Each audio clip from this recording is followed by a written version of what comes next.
Hello, hello, hello, everyone. We are back again on another wonderful Monday. Have you noticed that every single Monday is wonderful? Every single one. We haven't had a bad one yet. So, welcome back to each and every one of you. For those of you that don't know me, my name is Mary D. Welch.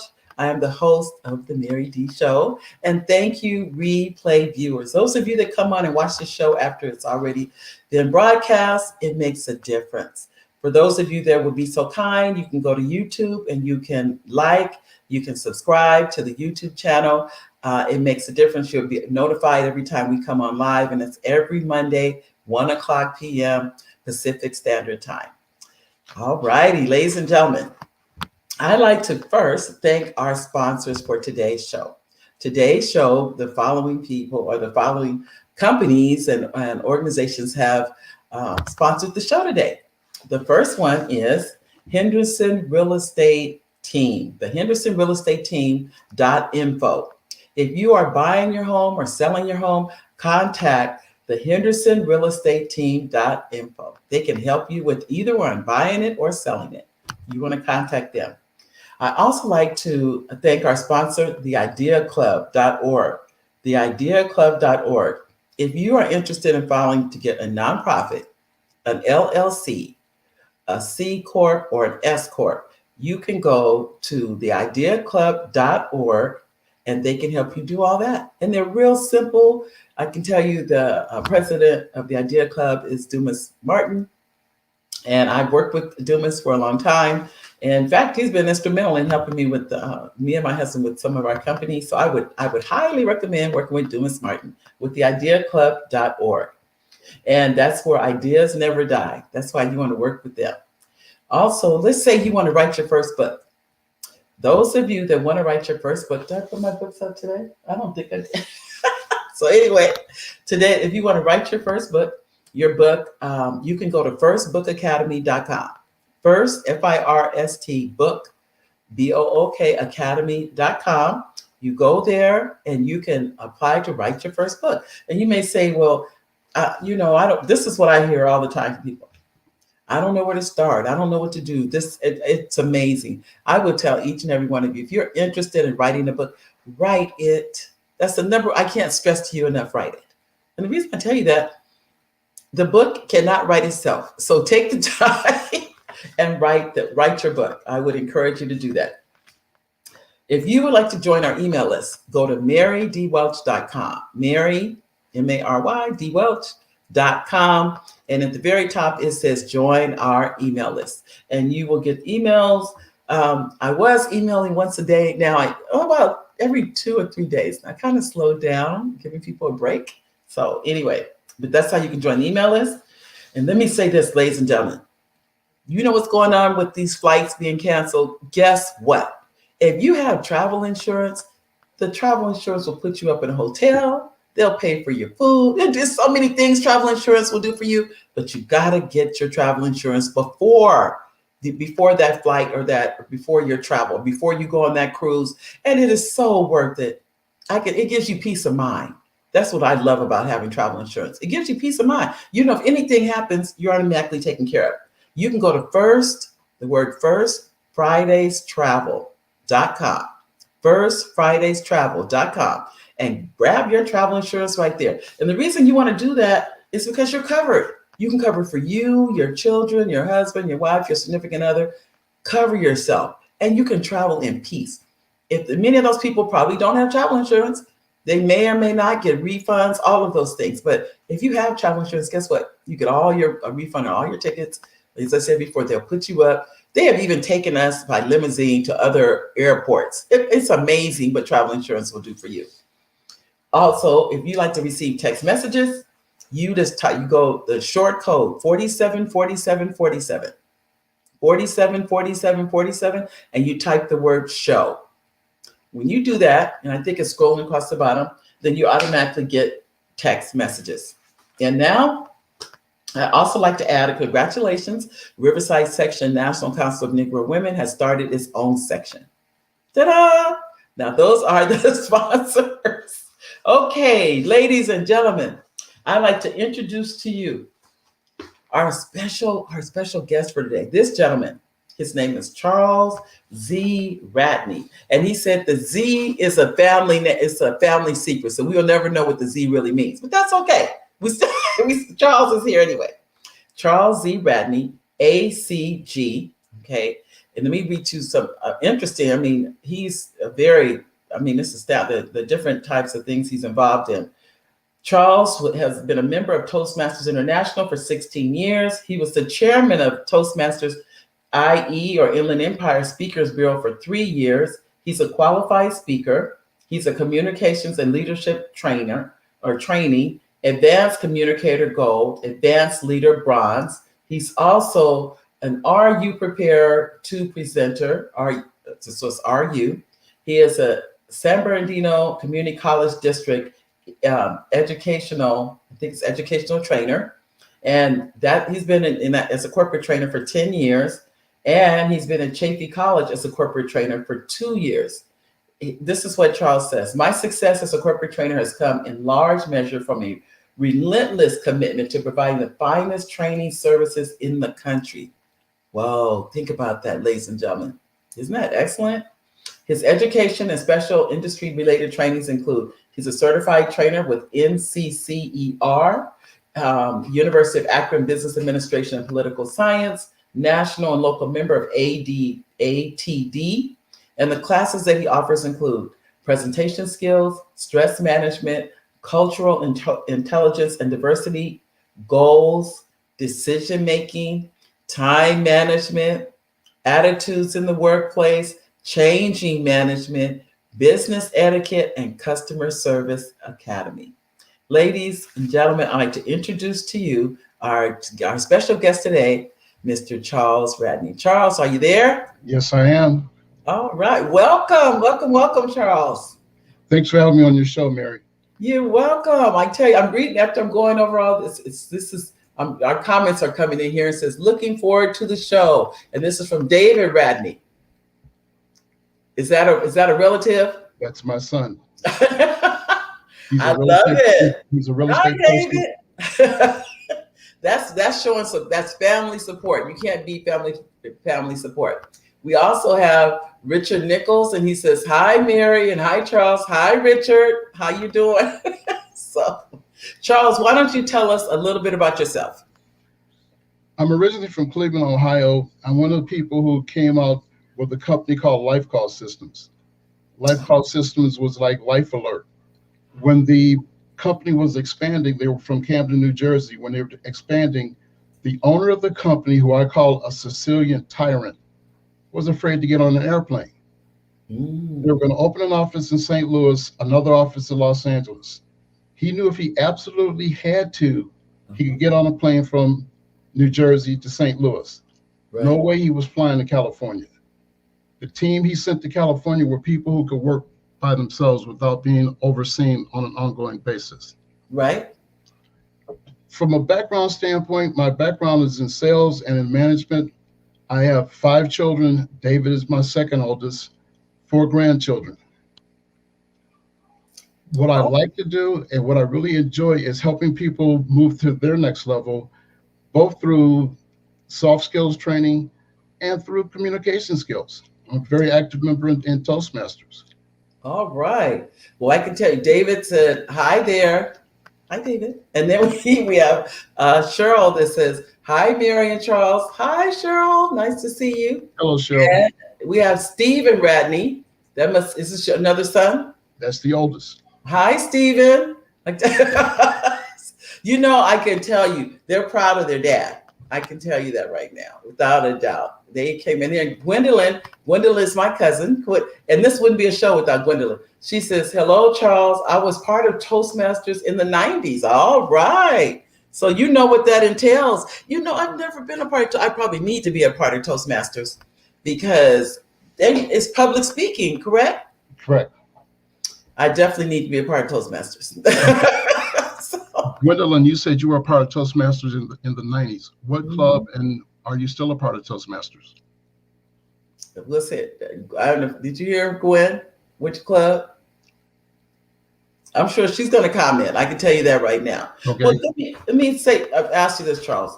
what you said, ACG stands for. Advanced Communicator Gold.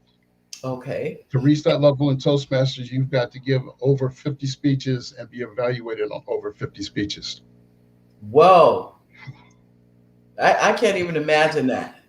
I cannot imagine that. Well, even your classes that you offer, okay, presentation skills, is that how you present when you're speaking? When I do the class on presentation skills, it's kind of a spin-off of some of the things you would learn in Toastmasters, but it's more to get people comfortable in talking in front of a group of people. For most people, public speaking is the scariest thing in the world to them. Right. A lot of people would rather have a root canal than do a public speaking I course. know. I know. And one of the things I teach people when I'm doing that is if they happen to feel a trickle of perspiration and they think it looks like it's raining to them, the people in the audience don't know that. Another thing that trips people up so often when they're doing presentations, as they're doing a presentation, maybe they forget a word or forget a line. Well, Right. if you're not giving the audience the script, they don't know you missed something. That's true. I like that.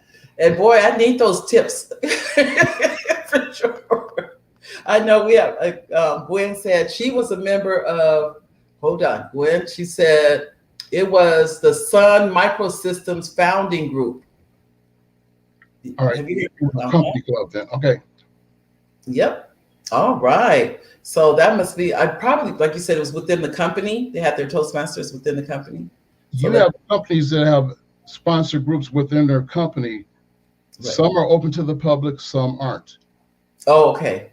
Okay. It's amazing, and I congratulate Gwen on being a Toastmaster back in the 90s because Toastmasters originally did not have women members. I never knew that. Oh, now obviously they do now. Yes, they do. Okay. Now, now Toastmasters, do they meet weekly or once a month? The basic clubs, if you will, meet weekly. The advanced clubs can meet twice a month or even once a month. But as you go into Toastmasters, and one of the things I always tell people is to go onto their site, toastmasters.org, put in your zip code. It will show you the clubs in your area. I suggest to people that they attend 2 or 3 different clubs before they join a club, because even though they all follow the same rules and structure, clubs have their own personalities. Like anything else in life. Right. So that is, yeah, it has, like you said, own culture. They can start, anybody can start at Toastmasters, or no, you have to have certain guidelines. If you wanted to, I would suggest you find a club that's already functioning. Okay. And if there are enough people, let's say if you had a company that wanted to do something, it would still have to be sponsored by an existing Toastmasters club. Because it seems like it's quite a few. I've been to, I think it was not Cal State, I'm sorry, one of the colleges, I'll say one of the local colleges, and they were having, the Toastmasters were there from all over Southern California, and it was literally thousands of people. Well, Toastmasters is currently in 123 different countries. Oh my goodness. So on an annual basis, they have an international speech contest to pick who's going to be the outstanding speaker for the entire organization. Whoa. I can't even imagine that. Well, one of the things that you learn through that part of Toastmasters is how to time yourself. Because for the international speech contest, you have 7 minutes, you go up to 7 minutes and 30 seconds. You could be the best speaker in the universe. If you go 7 minutes and 31 seconds, you get disqualified. Oh my goodness. So I'm sorry. In handy though, if you're a part of an organization and you're a part of a group presenting something, it'll teach you to understand a built-in time mechanism for yourself, because if they're allotting you, let's say 10 minutes, and you go 20, then you're messing up everybody else's part of the program. Yeah. If they allot you 10 and you go 2, you're messing up everyone else's part of the program. So it helps you build in that time clock. Right. The other thing they're very strong on is getting you away from the ahs and ums and pause. I'm guilty of that. So I would really, I mean, I'm listening to you, and that's what I've heard other people say too. Because it makes it, it becomes more noticeable to you. We have a comment from Garth Newberry, and he says, "Good afternoon, Mary and Mr. Radney and everyone. Hello, Garth. How are you? Thank you for coming by." I got And, it. and Gwen says she said it was within the company. She did say it was with the company. So, Okay. and Garth says, "Mr. Radney, I need to gain experience from participating in Toastmasters, and I'm sure many others do too. This would help me tremendously in communicating my business objectives and concepts." All right. So he said go to toastmasters.org, Garth, and put in your zip code, and they'll tell you the nearest one. If I'm not mistaken, I think I remember seeing one for it was like downtown Riverside, but that's been a few years ago. So I'm There, sure the other there's ones. several in Riverside and San Bernardino, so it'll be simple. Okay, that have it. Okay. So that's telling you that, ladies and gentlemen, if you're interested, you can join Toastmasters. If they meet, you do what you can do. If you can, if you can meet twice, there's probably ones I'm sure that will fit into your schedule for those of you that like to join. And Cheryl Bell said, and Garth said, okay. And Cheryl says, my daughter attended a Toastmasters program as a middle school student, and it was very beneficial. All right. All right, let's give a hand to Toastmasters. Those of you that are involved and active, that's excellent. I definitely I'm curious. I can tell you that much. I don't want to say time wise what I can get involved in anymore. And Garth said thank you, and so he said okay, and then thank you. Well, I, I know. I'm sorry. Go on. I really push Toastmasters for people who are trying to improve their communication skills. Toastmasters now is also really delving very greatly into developing your leadership skills. And companies and HR departments look very highly at people who are in the Toastmasters circuit. Oh, I didn't know that. So when you put that on the resume or whatever that you're involved in Toastmasters, that's really looked highly upon. Well, because they know that you've got some communications and leadership skills built in. Got it. Okay. Well, I know too. And it says, "Are you prepared to present?" And you've been involved for 16 years. And are you prepared to present? Is that also through Toastmasters? No, that's my company where I help people develop the confidence to go out and do presentations Oh, good. through Okay. that part of their life. Okay. So they come to you and you work with them. Is it one-on-one or is it in a group setting? Typically, it's one-on-one. My website address is on the flyer. If you check out the website, you've seen a couple of the actual presentations I've done. One, which was for my qualified speaker status. The other, which is the one I really like, is the one on diversity training. A few years ago, I actually went to one of the local colleges because they asked for someone to come out and talk about diversified. And it was scary to me to realize that at a college level, you had people who didn't know what they could not say in the workplace. Oh, I believe it. Well, that's still going on, so you know that's true. People Oh, yeah. are saying things and ended up in lawsuits behind. So that's telling you there's a lot of ignorance it still exists. So I can definitely believe that. I know I put up, for those of you can see on the website, areyoupreparedtopresent.com. Go there and you can work with Mr. Radney and he can help you with your presentation skills. And this is Garth. I'm going through, he said, okay. Then Garth said, this is okay first. And then he said, thanks. Then we go to wash hands. I don't know what that means, Garth. And then there's Oliver. That's my husband. And he's also the executive producer for the show. And Oliver says, hi, babe. Look forward to a good show. Welcome, Mr. Radney, for his expertise. So yes. That's the executive producer. Thank you. And I'm waiting for him to help you with your dual screens and setting up what you're doing. So yeah. He's don't worry. He's you don't know he's here, but he's right here too. If people see me, they really see Oliver, don't know it. But yep. But I know too. So someone, if they're interested, they would just go through the website to get in touch with you. Correct. Okay. Your background is so varied because I just mentioned presentation skills, and you said Toastmasters, but you also have stress management. Now, how do you help people with stress management? The stress management class goes through understanding what causes stress, recognizing stress, understanding that some stress is good, having them do a test to see what their stress levels are.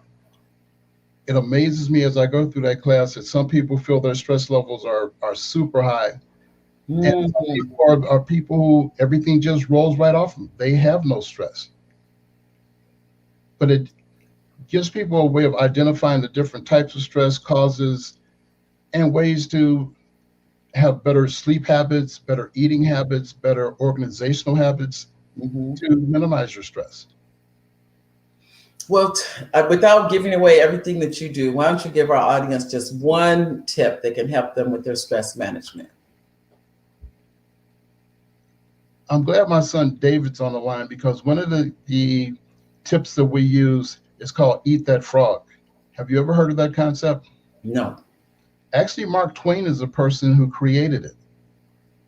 And if you look at a problem that you're having or a task that you're having Hmm. as a frog, you eat that frog early in the day, get it out of the way. So that's one stress point that's gone. I like that. Eat that frog and get it over with. That's what you really said. Go and get to be done with it. Yeah. We have a message from, let's see, from Garth. Let's see. Garth says this is supposed to be hands clapping. Oh, sorry. Okay, I see what you mean. When I said wash hands, he was clapping his hands. Thank you, Garth, for clearing that up.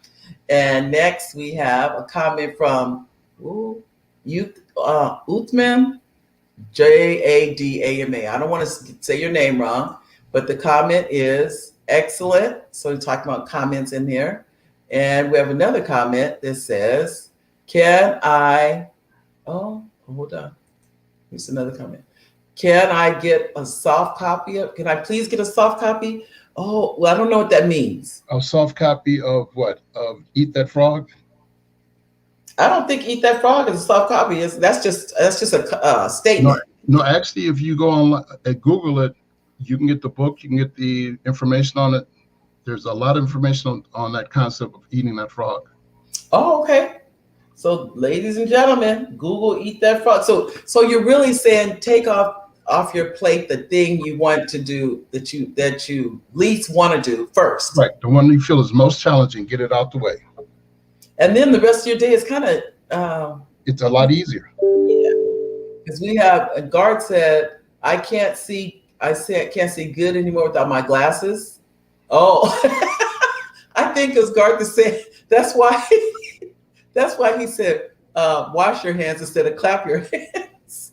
I'll be honest with you, Garth. I can't see without my glasses either. So, and then we have Gwen, and she said, she said, I need to eat more frogs. I agree with you on that, Gwen. Because sometimes I was looking at my schedule today and I thought, okay, just what I've learned to do, and one of my tips, I'll say what I try to do, Charles. Number one is I write things down. For me, that has probably been the biggest thing I can do for myself is to write it down and check it off when I finish that one thing. And for some reason, I moved away from that and started trying to keep things in my head, and things, they kept falling through the cracks. It doesn't work. It just doesn't work. So, Stephen Covey, who did the book Seven Habits of Highly Effective People, mhm, strongly recommends that you write things down and prioritize them. right. And that makes a huge difference. Just to honestly, this is what I found. When I write it down, I have already reduced my stress level because I no longer have to go with my memory. I no longer have to use that as a way to keep track of whatever it is I'm thinking of. And that has helped me tremendously. So we've given you guys a couple of pointers. I hope those of you that are listening, uh, they're both eat the frog, that's one, write it down, that's two. So those are two really, really big things that can help you reduce your stress. And I can tell you for a fact, they work. Now, I've never heard eat the frog before, but I understand the concept. But writing everything down for me at this point in life, I have no choice. If I'm going to remember it, I must write it down. That's pretty much how I've learned to accept that. You have, this is interesting to me though, Charles, cultural intelligence and diversity. Now, is cultural intelligence one and diversity another one, or are they combined? Depending on the time for the class, they can be combined. Other times they're separate. But the whole idea is understanding where people come from culturally, and accepting where people come from culturally helps you, put you in a position where you can deal with people on a much larger scale. I always ask people, and I know, Mary, that you are originally from the South, but Mm-hmm. so many people here in California, California's been all they've seen. Oh, And because that's all they've seen, a lot of the things they see and accept as being natural are not natural in other parts of the country. right. So that's a different, okay, so you're saying the cultural intelligence is based on where you live. Cultural intelligence is based on understanding who you are as what culture you belong to or are part of or identify with, and recognize that there are other cultures who have as much value as you do, but may see things slightly differently. As an example, there's a book called Kiss, Bow, or Shake Hands. It's, what was the middle one? Kiss? Bow, like you bow, Oh, okay, got it. or Uh-huh. shake hands. Think about Uh-huh. the fact that for most of your life, what have you been told, Mary, about if someone can't look you straight in the eye? Don't trust them. Okay. Mm-hmm. But think about the Oriental cultures where it's insulting to look someone straight in the eye. Mm.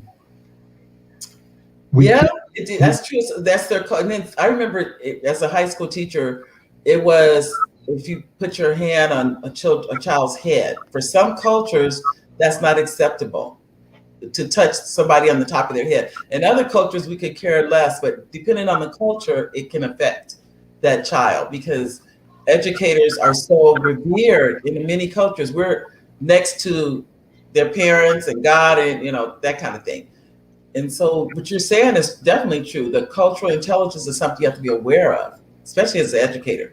And be aware of the gestures. Hmm. Some things that we take for granted as accepted gestures are insults in other countries. Correct. But you don't always know that.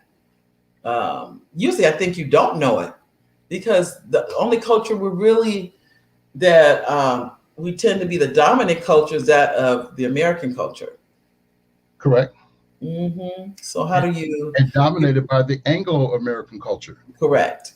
I agree 1,000%. But at the same time, I think it's been the African American, other cultures have infiltrated that culture. And the reason I say that music, art, the way we dress, the foods we eat, those have become part of the dominant culture now. They're no longer, and the reason you can tell, if you go to, it used to be you could go to a store and buy chitlins and they would be like, they'd be throwing them away type thing.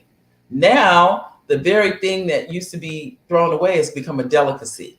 So little by little, you see the changes, and you see Caucasian children wearing clothes that used to be what African American children wore. So I see that it's like a bridge being, and the music. If it wasn't for Caucasian children buying music by African American artists, truly the African American artists would not be selling music. The scale is so broad with the level of music that's sold outside of predominantly a Black culture or African American culture. I'm smiling because I'm thinking back to a situation years ago when I was still living in Cleveland, Ohio. Mm-hmm. And I was in a men's clothing store where a friend of mine worked, and two of his Caucasian women customers were there. They had just came back from a vacation in Europe, and they were talking about a delicacy they had pork intestines. And it's chitlins. And I looked at him, and me being me, I said, "Oh, so you ate some chitlins, huh?" And the lady goes, "No, we didn't eat." "Yes, you ate some chitlins." Chitlins. And then she looked at the clerk, and he was kind of looking like, why you put me in this position? But they looked at the clerk and they said, did we eat chitlins? And he said, yes, you did. Yeah. Isn't that interesting? How and all it's the same food, but they're calling it a delicacy. Same food. And Right. that, I mean, if you really think about it, hog head cheese, chitlins, pig's feet are all the things that used to be thrown out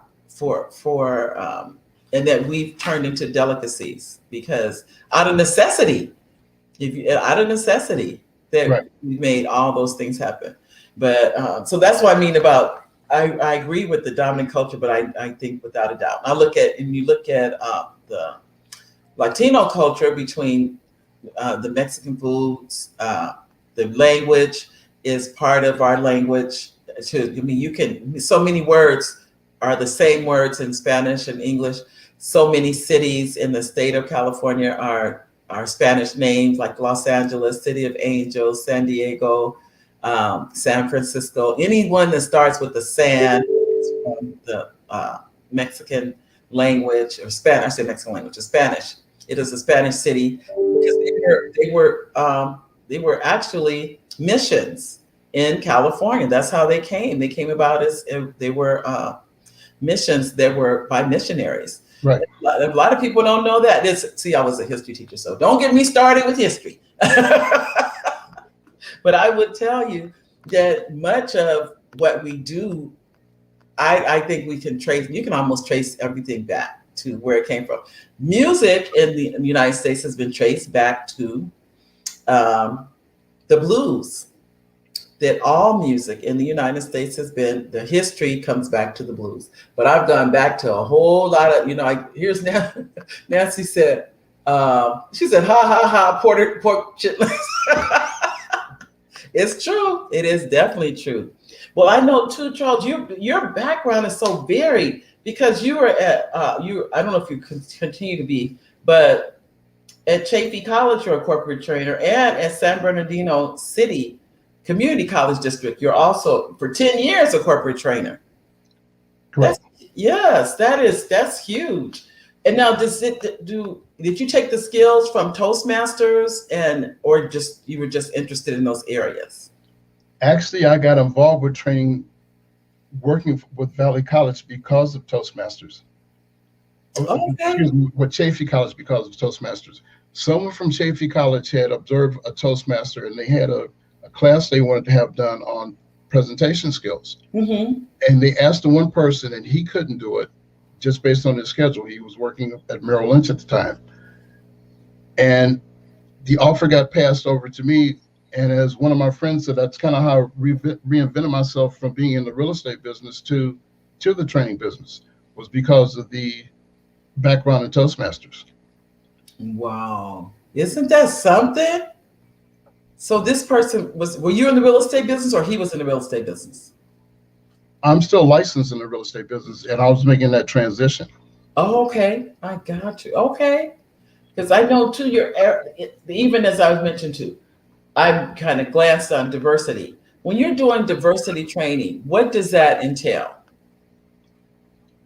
That entails there is a form I have people fill out, and we go into such things as, what was the first time you interacted with someone from another culture? Mm. Yeah, that's good. I'm trying to think. If I go back in my, growing up, I grew up in San Diego, California, predominantly, honestly, a Black area of San Diego. It was probably in elementary school, but my teacher. That's what I think would have been my first interaction with anyone that did not look like me. It was one of my teachers.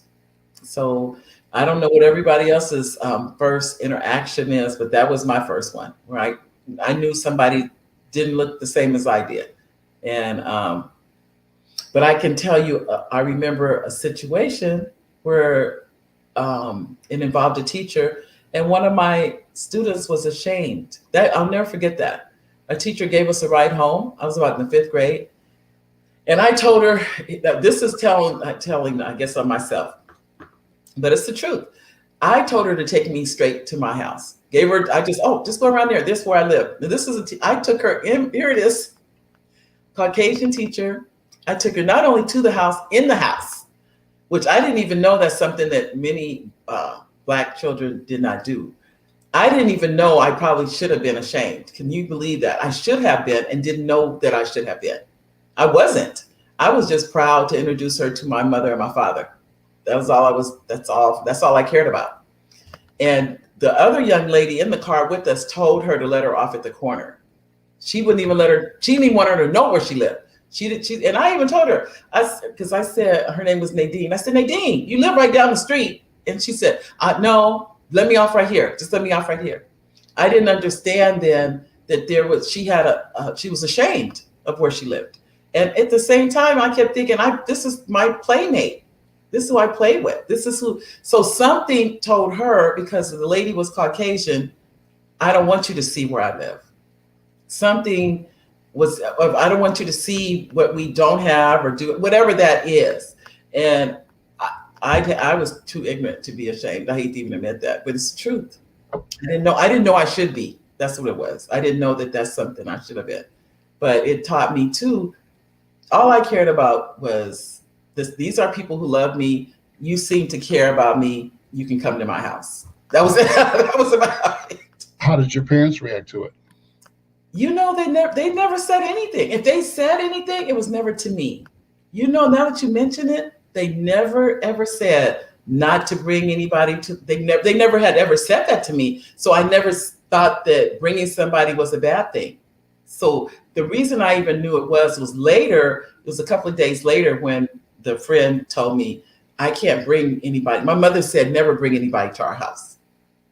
My parents had never said that to me. So I didn't have that thought in my mind. If they had said that, I probably would have never done it.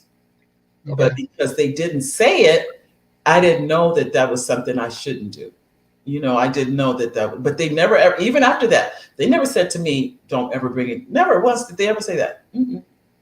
Nope. So I don't know. Now they could have felt some kind of way, never just said, they just never expressed it. Unfortunately, they're both gone now. So, but they never said it to me. No. But I look back now and I thought, as an adult now, it probably wasn't the smartest thing to do. But when you're 8, 9 years old, you don't really. I didn't know.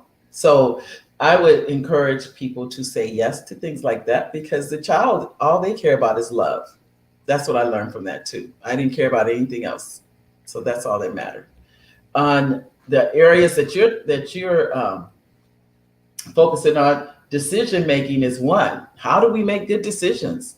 What's a good decision over a decision that's not good? How do you determine that? There are several ways of doing that. Ben Franklin has what we call the Ben Franklin clause, and it's a decision-making tool where you put all the pros on one side, all the cons on the other side, and see which one stacks up more. Yeah, I've actually used that. I did not know that was a Ben Franklin. I didn't know that at all, but I did the pros on one side and the cons on the other side, and that was trying to determine if I wanted to be a teacher. Okay. And I put the pros. I was going to have to go back to school for another year, and I didn't want to do it. I'm just going to be honest. I didn't want to do it. I was tired of school. I had been in school for, I don't know how many years, 19 years or something, whatever the number was. It was enough that I was tired of it. But all I needed to get a teaching credential was to go back to school for 1 year. And so I put, okay, what are the pluses for going back for 1 year? And then I put, what are the minuses for going back for 1 year? I didn't have any minuses. I had only pluses. And so that. Yeah. Mm-hmm. One of the classes I do, and probably the class I have the most fun with, is attitudes in the workplace. Oh, I was getting to that one. Okay, you say you have the most fun. Why do you have the most fun with that class? Because it's interesting in helping people to find where their attitudes came from, what are the strengths of their attitudes, okay, recognizing attitudes from other people and how to deal with them. Usually when we do that class, I get a mix between people who have been sent to that class by their HR department or some people who know they have an attitude and are trying to find out how to work better with others. So when they're HR, so basically they're referring them. It's like you may need to take this class Yes, because it could only be because they're having a bad attitude. as HR perceives it, yes. Okay. So what is it that you can do that can turn that attitude around? Helping them get to the understanding of where their attitudes come from, how their attitudes are formed as they're growing up, how their attitudes can be affected by their peers, how their attitudes can be affected by their lifestyle. I always tell the story of a very close friend of mine who, when I first met the young lady, we had both attended the same high school in Cleveland, Ohio, which was East Technical High School.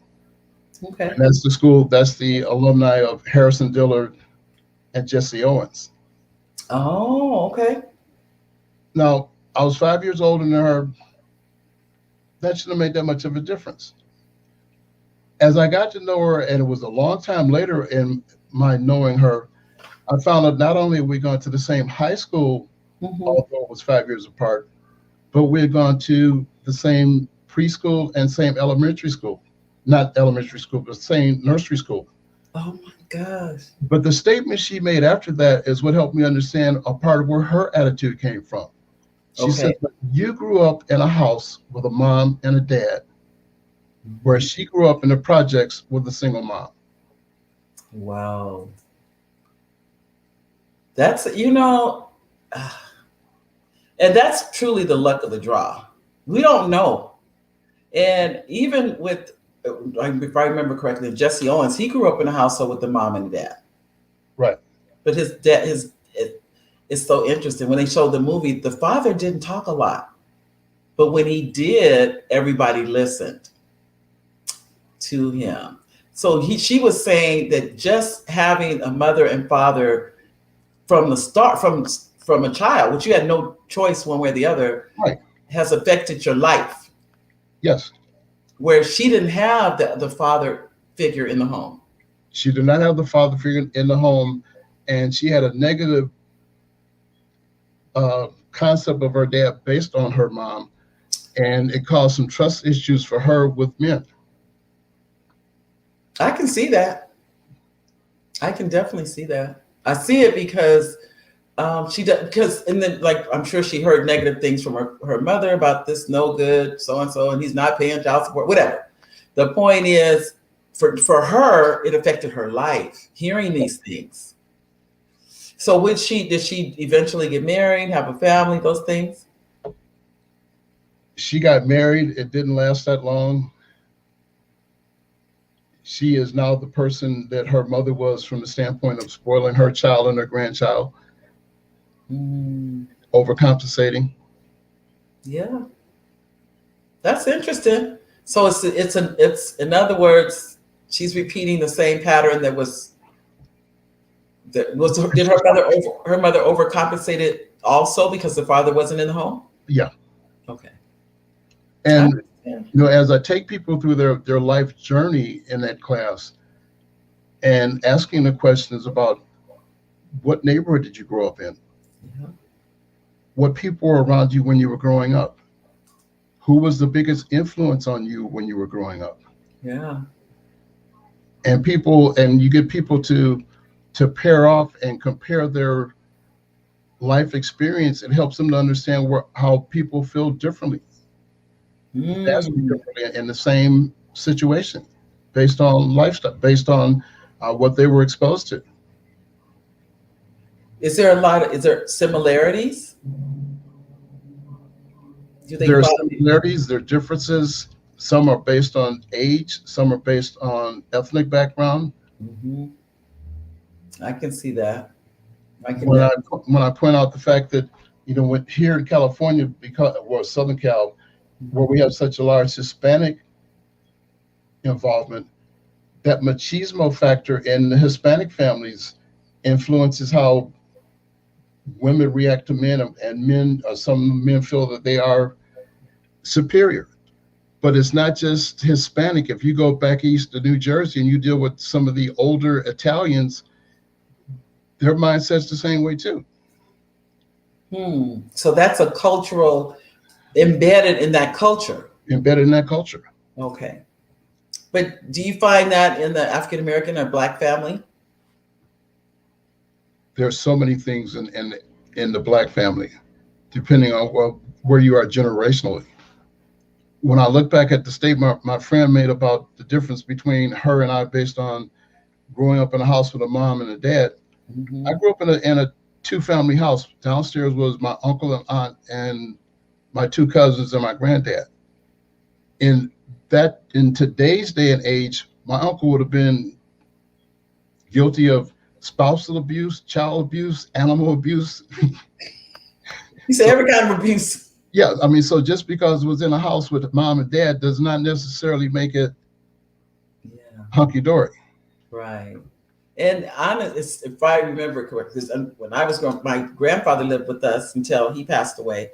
And that was how we lived. It was that we never thought anything of it. It was, so here it is, 3 generations in the same household, which is, I don't know, I can't say it's the norm now or one way or the other, because the economy has made it so more and more families have to live together to survive. But I think it's a good thing. I really do. I think it is truly a tribe that raises a child, as opposed to and one reason I say it's a good thing, I remember crawling through my grandfather's legs so my mother could not whip me with a switch. I remember that. And I remember it because I knew he wouldn't let her. I knew it. And he didn't. And I remember thinking I had a saving grace in him. I could go somewhere and not be. And then when everything had calmed down and she was back to, I think, cooking or something like that. And he just stopped me and he said, whatever it is that caused her to do that. He talked to me like I was a little adult, really. And he said, just don't do that again. And that was it. And I remember thinking, that's it. No. But he didn't treat me like I was a child. I was, but he was still, he knew, he understood everything that was going on. He knew that she was coming with a switch and I probably deserved it, but he also knew to talk to me. He didn't just let me get away with it. He talked to me and said, whatever you did, don't do that again, because you upset your mother and she's trying to do this, that, and the other. And those kind of little things, I still remember. You're bringing up one of the points that I cover in that class is how as a child, how you're perceived by adults and how you interact with adults. If you get adults who just treat you like a little baby the whole time, you get a whole different perception of I can get away with everything all the time. Nope. He didn't let me get away with it. And that's for sure. He was very much aware that I deserved it. He didn't say, okay, I'm gonna let you just walk away and I get it. And he, because honestly, this is what's interesting. When he talked to me, I start crying because I knew I had upset him, I had upset her, and it hurt my feelings that he had to talk to me. Think about that. It wasn't even a spanking or anything, and I was crying. So that made me feel worse, I think, than if I had got I say a switch. If you have a switch nowadays, you can't do that anymore. Let me just say those days are over.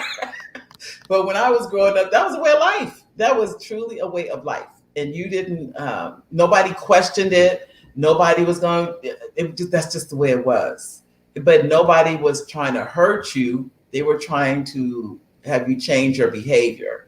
It was that kind of thing. But when you're a child, you don't want that end of it. You want to do what you want to do. That kind of thing. Given the fact I'm a few years older than you, I remember a time when not only could your parents discipline you, that's right, but the neighborhood adults could discipline you. Yeah. I came in the middle of that because when I was born, the neighborhood would talk about you. By the time I grew up, my parents, if something happened, they would be on the phone and the parents would know about it before you got home, but they didn't spank you. They would just make sure they knew that this happened and that kind of thing. But they didn't. I know what you're saying about it used to be the neighborhood. You could get a spanking all the way to getting at home, that kind of thing. And they felt that they had a right to do it. That's truly a tribe. That is a tribe when you're all working for the betterment of that child. That That's child, what it yes. is. I totally agree. I mean, those days, we look back now, they will never, I don't think they'll ever be back again, because our society has said some people did not know how to do that without hurting the child. So that's just the way it is now. Now you do more what my grandfather said, which was talking to them. But knowing that I had disappointed them, truthfully, that hurt me more than the spanking. That's what I learned too. That was more hurtful, that I had disappointed them. But you have other areas too. You have change management. Whoa. Why is that something we need to be concerned with, Charles? Because most people don't like change. Nope. And change within our society, change within our job description, the adjustments. Just look at the adjustments we made with COVID. Yeah. Changes all the time. How often do you go into the grocery store that you've shopped in for years, and they've got a mandate at that store to change things around? You knew where everything was in that store until they decided to move things from aisle to aisle. Yep. You know what that is? Who did that? I'm gonna give Costco a shout out. They moved everything around, and they don't do that a lot. I noticed they do it about every 3 years. It's a while, but when they do it, I already know because they're saying people have gotten too comfortable. They come in, they go grab this, and they go out. They don't look around anymore. They don't shop anymore because they know where everything is. Right. And so they move it on purpose. But this is what I used to say. As I said before, I was a teacher for years, and we bring a new principal in. And I always say, oh, there's a new sheriff in town. So we have a new sheriff and this is without a doubt, people would put in transfers. They don't even know who the person is or what. They just transferred out. And I remember thinking, they don't even know if they like them or not. They would be gone because it was change. And they always said the person coming in, sometimes this was interesting too. The first year, a lot of principals never do anything because they're trying to get the lay of the land type thing. But after that first year, without fail, everything changes. I've noticed that every single time. The first year, they had one good year of nothing changed. And then the second year, here we go. And that's when people start transferring out again. But I noticed, and I keep thinking, so you're transferring into another school and you don't know that principal either. At all, right. So I don't understand it, but they do. But you have the other one is business etiquette. What is business etiquette? Business etiquette can cover a lot of things. It can cover the kiss, bow, and shake hands, knowing how to interact with other people. It can cover, now it really covers a lot of the technology, being savvy on how to use your cell phone, when to use your cell phone, okay, how to do emails with the CC and BCC. Got it. A lot of people don't understand, and a lot of people replied all when they really shouldn't have replied all. I know. I've seen it a ton of times, and people will tell you, take me off the email list, take me off the text list, because they don't want to see all those messages from other people that are coming through. Well, not just that, it also opens you up to having your computer hijacked. Oh, I didn't know that. If you've got aware of that as a CC, and there's a ton of people on there who you don't know, maybe they're connecting with other people you don't know. And that's where the BCC part comes in very strong. Excuse me. BC is blind copy, correct? Correct. And CC is, I forget. Carbon copy. Carbon copy. Okay. So let me understand everything correct, because I rarely use them. But on the blind copy, if you put in and you're going to email it to them, and you're sending it to someone else also, and you put them under the BC, the first person will not know that you sent the copy to the second person. Correct. But if you put in CC, carbon copy, everybody sees it. Pardon me? Everyone sees it. Exactly. That's what I was going to say. Anybody and everybody can see it. Right. Because I know when they say, do you want to do a group? Normally, I never answer back to a group. I'm always answering to the individual instead of the group. But I noticed one email I received, someone sent an email, if you can believe this, over 300 emails were in that email. And I thought, I don't think they meant for their emails to go out like that. They probably didn't. But I think that they don't know how to use it. Like what you're saying, they need that class. They didn't understand that you don't have to send 300 emails. And this long, these are all emails, just this long list before I even get to the information. And I thought, I don't think they meant to do that. That's because so many people don't understand that function. I think that's what it is too. And even if they're in corporate America, they don't get it. That's why I like email systems like MailChimp, ConvertKit, those systems where you can only see the one email. Right. I like those. So I tend to use those more than anything else. But you're just the very last was your Customer Service Academy.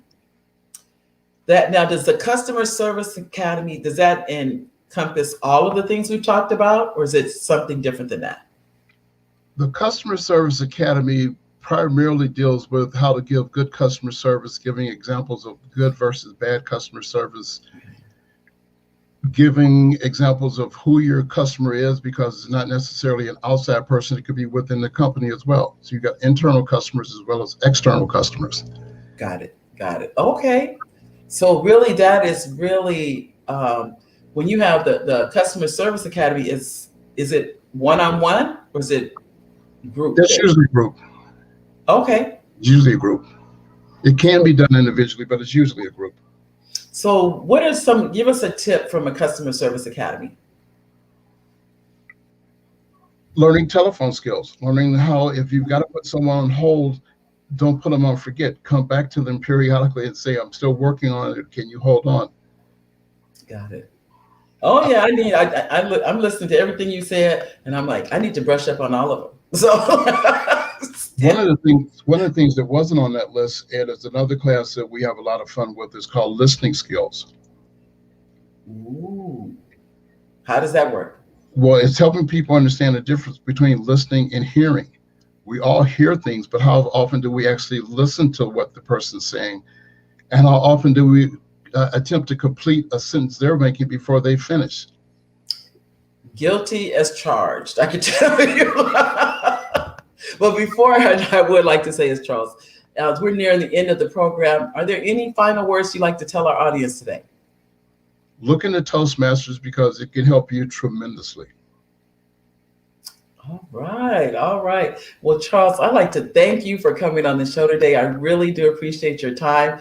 And believe me, I'm going to have to sign up for some of these. Maybe it's Toastmasters or just some of your classes, but I definitely need them, without a doubt. Thank you. You're welcome. Ladies and gentlemen, we have been honored to have Charles Z. Radney as a guest on the show. And I think I can squeeze in one comment before we get going here. Oh, I'm sorry. I didn't see all the comments you guys had. And Nancy, I saw Nancy said, that was I saw that about chitlins. And then it was guilty also. Hi, Janie. How you doing, Janie? And she said guilty also. I will tell you, ladies and gentlemen, the things all the topics that Charles talked about, I'm sitting here going, I need help in all of them. So, I mean, I don't think you ever stop learning. Let me say this to each and every, and I'm gonna speak for me. It is a constant. I just had a conversation just yesterday and we were on a call and I said, I have like 1 minute. And I said, every single day, I have to be encouraged. Every single day I have to read the word. Every single day I have to be encouraged. Every single day, it doesn't stop for me. I'm speaking for me. It's every single day. And as I'm looking at the topics that Charles has gone over, they are who he, this is who he is. But he's had 16 years of Toastmasters. He's had a whole gamut of different areas that I definitely haven't had. And we have one more comment from Elaine before we go. Elaine says, I will listen to the broadcast again because I came in very late today, and you need this information too. Hi, Elaine. How you doing, sweetie? So, ladies, gentlemen, I'd like to thank you for coming in to on the show today. We will have another special guest for you on next Monday. I appreciate each and every one of you. I love you, and I'll see you in a week. Take care. Bye bye, everybody.